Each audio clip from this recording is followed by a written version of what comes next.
Pemirsa, masih bersama kami dalam Kabar Banjarmasin. Gesan yang hanya bergabung, berikut berita Banjarmasin utama hari ini.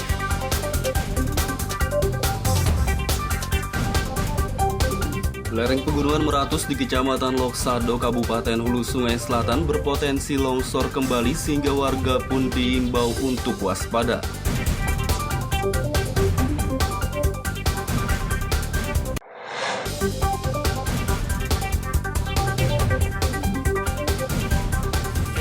Balita berusia 19 bulan di Desa Antasan Senor Ilir, Martapura Timur, Kabupaten Banjar, divonis menderita penyakit jantung bocor sejak lahir. Meski memiliki BPJS Kesehatan, namun sang ibu mengaku bingung mendapatkan biaya untuk menemani buah hatinya jika dioperasi di rumah sakit luar daerah.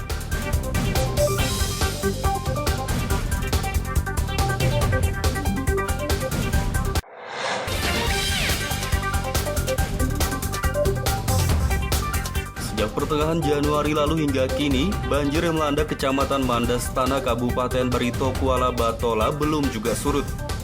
Sejumlah desa di kecamatan ini pun terisolir karena akses darat terendam banjir sehingga tidak bisa dilewati kendaraan bermotor.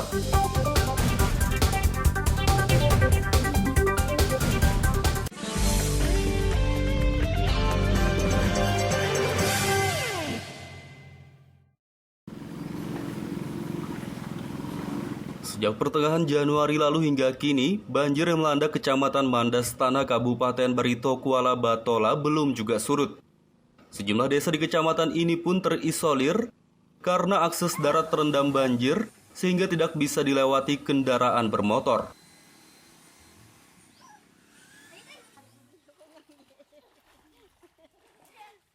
Beginilah kondisi 3 desa di Kecamatan Mandastana, Kabupaten Batola yang masih kebanjiran. Sejak pertengahan Januari lalu hingga Selasa siang kemarin, tampak genangan air masih merendam jalan di desa-desa tersebut. Ketiga desa ini pun menjadi terisolir lantaran akses darat tak bisa dilewati kendaraan bermotor. Selain jalan, banjir juga merendam rumah-rumah warga dengan ketinggian air sekitar 20 cm. Salah satu warga, Sukran, mengatakan ia juga belum bisa bekerja karena sawah masih terendam banjir setinggi dada orang dewasa. Dia lemah, sadang Siapa masih bajunya? masih 20 cm kekiranya. Sekiran.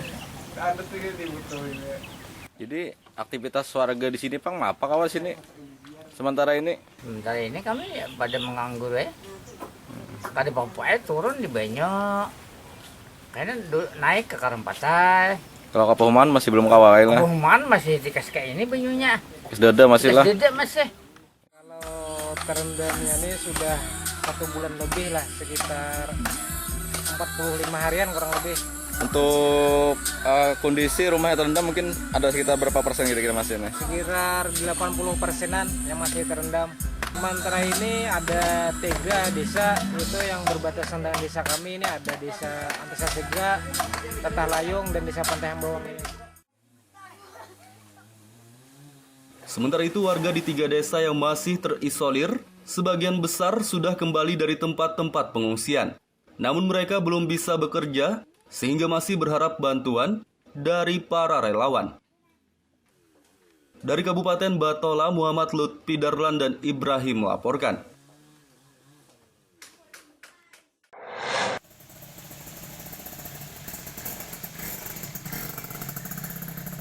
Dokumen kependudukan yang rusak dan hilang akibat banjir akan diganti oleh Dinas Kependudukan dan Pencatatan Sipil Disduk Capil Banjarmasin.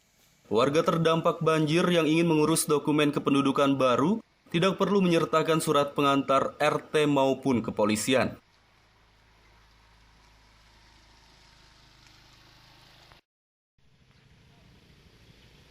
Banjir yang terjadi pada beberapa waktu lalu di Banjarmasin diperkirakan membuat dokumen kependudukan milik warga seperti kartu tanda penduduk KTP, kartu keluarga dan lainnya banyak yang rusak maupun hilang.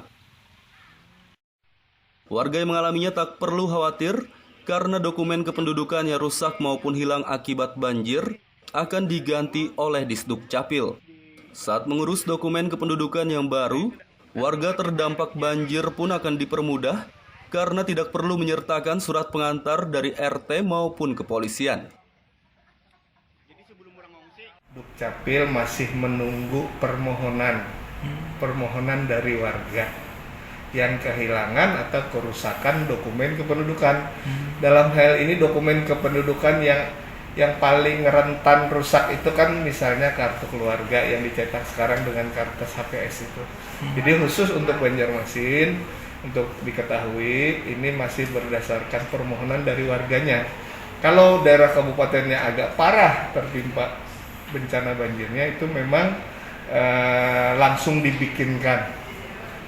Jadi langsung dibikinkan oleh Dukcapil. Dukcapilnya pun keroyokan membantu seluruh kabupaten kota. Nggak mungkin kan 24.000 misalnya. Selain Banjarmasin, Disdukcapil juga melayani pembuatan dokumen kependudukan baru untuk korban banjir di Kabupaten Barito Kuala Batola, Banjar, dan Kabupaten Hulu Sungai Tengah. Dari Banjarmasin, Muhammad Lutfi Darlan dan Fudail melaporkan.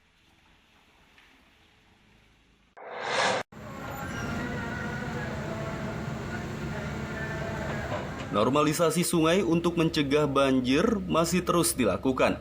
Selasa siang kemarin, pembongkaran bangunan penghambat aliran sungai dilakukan di kawasan Ahmad Yani, kilometer 6 Banjarmasin Timur.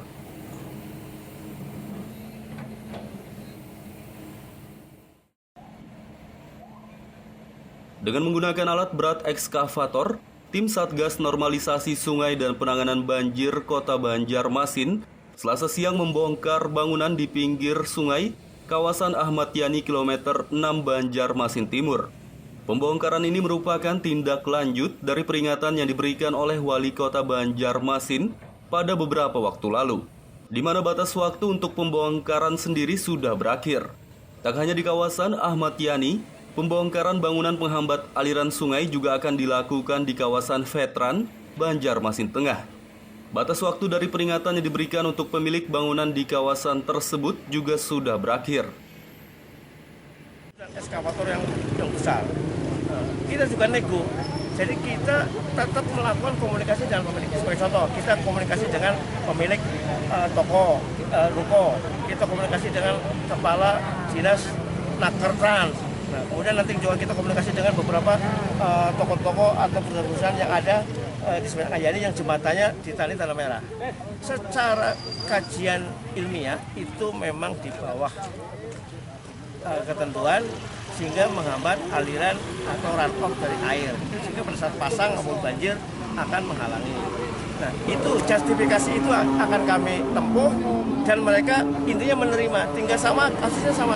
Kapan Pemko punya desain dan beri waktu kami untuk melakukan pembenahan. Meski batas waktu peringatan untuk bangunan di kawasan Veteran sudah habis, namun pihak Satgas Normalisasi Sungai hanya memberikan sosialisasi terhadap pemilik bangunan. Mereka masih diberi waktu untuk membongkar sendiri bangunan hingga hari ini Rabu 17 Februari 2021.